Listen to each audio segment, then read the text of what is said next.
want to buy a field to live in and build yourself your own house like I have, but you're not quite sure where to start with it all. So step one then, you're looking for the land, get yourself on the internet, get on one of these platforms like onthemarket.com that's going to display the properties available in your area, sub-select the rough area you want to be in, then you click on the farms land only section, which quite a few of them have now. I mentioned it in other videos, but majority of estate agents now, even if they're really rural ones, are going to list the properties on these platforms because they know that's where they're going to get the most interaction, the most people viewing, and the most people wanting potentially to buy it.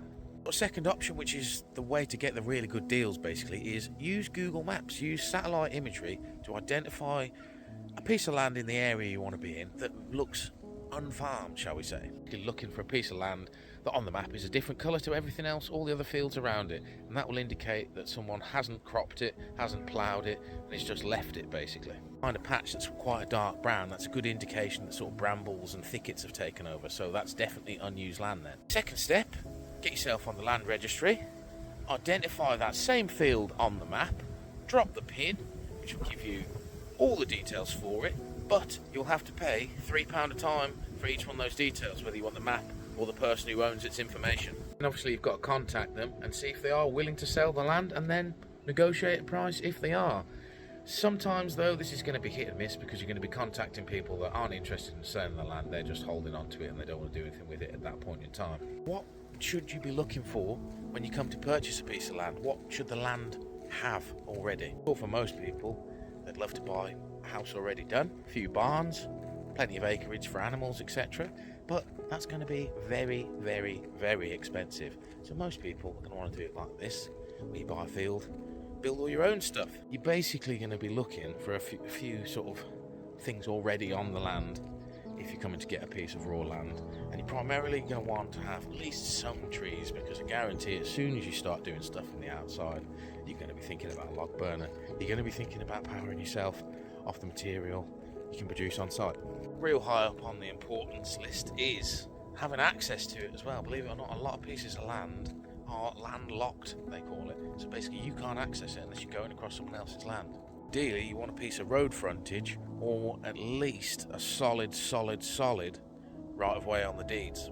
And realistically you're going to want to have a water source on the land, because if you're on a hillside that doesn't have any springs or anything like that, you're going to really struggle to actually produce yourself a well. So you ideally want to have an identified spring on the land before you purchase it, or have a river nearby, because that way you can definitely build a well. If you've got a river nearby, you just come X amount of meters away from the river, sink your well, job done.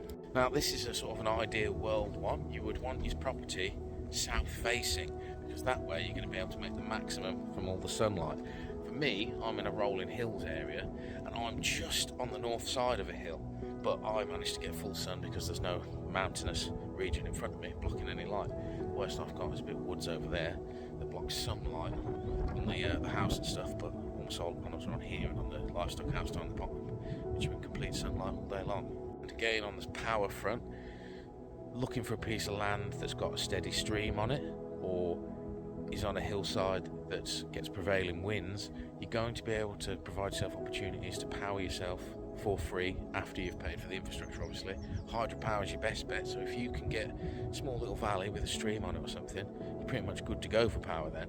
Or, like I say, make sure you're in a bit of a valley that's on the prevailing wind side so you can get wind turbines too.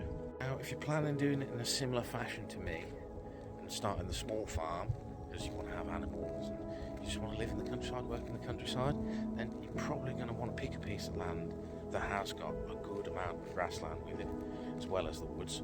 There's a fair few ventures you can run in woodland, animal-wise, to produce money, but more than likely you're going to do better having grassland, because all the equipment that's mostly available, ready to go, is all designed for farming animals on grass.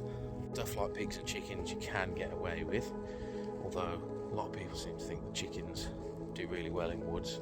But I'll just tell you right now, I've tried it before and it's much harder to actually get them to lay in the house, in the nest boxes if they're in woods, because they'll find places all over their run where they can lay eggs in nice comfort, and they'll just do that rather than going back inside. And again, pigs is an alright thing to do in woods, but you have to have cleared paths. So if you've got an overgrown woodland, you're not really standing much chance. You need to clear paths to put electric fencing in, otherwise you're going to have pigs absolutely everywhere, and they are escape artists, as I'm sure many a person who's had pigs watching this video will be able to tell you the same. Put a fence in, they'll find a way through it. It's the same deal if you're trying to be a bit self-sufficient with your actual vegetable foods and etc. You're going to be able to grow foods in woods, but you're going to have to clear areas to be able to get enough sunlight to be able to grow what you need. Whereas if you've got even just a small half acre of grass, it's going to be more than enough to be able to produce more, like maybe 10 tonne of food a year just in veg for a very small plot. So something that I think about is sort of the long-term value of the land. All this for me is something to be left behind for my kids and their kids, etc. So I'm always thinking increasing the value of the asset long-term for them, which woodland compared to grassland, it seems to be so far that grassland or agricultural land, the value of that goes up at the minute, whereas woodland is creeping up but not at the same sort of value. It is still going up, but not to the same extent as arable or grassland, again because of the usage of it. A lot of that pick and choosing is all budget dependent, isn't it really? Let's face it, if you've got 100 grand to spend, you're going to be able to pick and choose between a hell of a lot of better pieces of land than someone that's only got, say, 5 to 10,000 to spend. So yeah, I guess I'll do a basic plan for anyone that's still watching, because they're really interested in this, of what I would do if I had to start again and I had a budget of, say, the 25 to 35 grand that I could get from personal loans, which the majority of people can get straight away unless you've got really bad credit or a lot of debt already. Basically, you're going to want to tuck 5 grand at least straight away to the side for solicitors' fees and things like that. Basically, you're going to want to spend all your money on the biggest piece of land you possibly can and worry about building things afterwards, because you can always get credit cards, you can always do other things, you can always build things as you earn the money, like I have.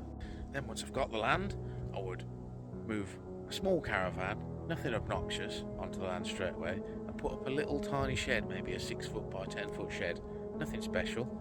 And if you've got a couple of horses or something like that you're putting on there straight away, do that. Build a tiny small field shelter, just a 1-horse field shelter, don't be going crazy straight away. Then next I would put in screening of some sort, budget dependent thing, but I would put in some sort of raised earth bank around your perimeter area if you can. For me, I've actually done that on this one side already. That's because I've dug a small pond down the bottom there. It was just the spoil from that, so it was sort of killing 2 birds with 1 stone. And then if you haven't sort of got money for a digger, get yourself some little tiny conifers if you can, or if you've got a bit more cash, get some 3-4 foot ones, put them in around your perimeter of where you're thinking you're going to be wanting to do things that people might not like. And then once sort of you've got your basic infrastructure in like that, small power system, ideally solar, battery, generator is what you'd need, or small hydro turbine, or a couple of little wind turbines as well. And then once you've got a small power system, basically the comforts and ease of doing all sorts of stuff on your piece of land will become a hell of a lot easier, because you'll have regular power to use normal tools, normal machinery like cookers, fridges, freezers, all that sort of stuff. And that's a highly budget dependent thing though. If you haven't got much money at all to spend, you're probably only going to be charging phones, stuff like that, which a solar system for that is probably 200 quid now. Then yeah, running gas bottles for cooking, or a small generator if you want to do power tools. Once you've got your sort of basic comfort set up, I would start doing things with animals. So initially, if there's not already a hell of a lot of people around the area selling fresh eggs, sell fresh eggs, sell them on Facebook Marketplace, in local village groups, etc. Believe me, once a week of delivering eggs, you can easily make £100 a day, a couple of £100 a day from not the half a day's work effectively. Sell your eggs within sort of 5-10 miles of where you are easily. I'd get 6-10 pigs, fatten those up, have them slaughtered, processed by the butcher, turned into sausage chops, all that malarkey. Again, Facebook groups, online sales through social media if you manage to get some traction, all sorts of avenues to sell things online now. So basically wherever you are, chickens, pork, you can make money doing that. And then if you've got any other kind of crafting skills, you can make things to sell online in a similar fashion. All in all, as we mentioned in numerous other videos, you will need an income if you're doing this sort of thing. You'll soon run out of money if you have no income, unless you've got an absolute fortune behind you. And it makes things a hell of a lot easier if you have money coming in to be able to improve things, to be able to build more stuff that you need, etc, etc. So yeah, I hope this video sort of explained a bit easier how you go about finding the land and what you're looking for, what to do as a basic plan really. If it has helped, give me a thumbs up, and if you're not a subscriber, don't forget to do so. Until next time then, bye bye.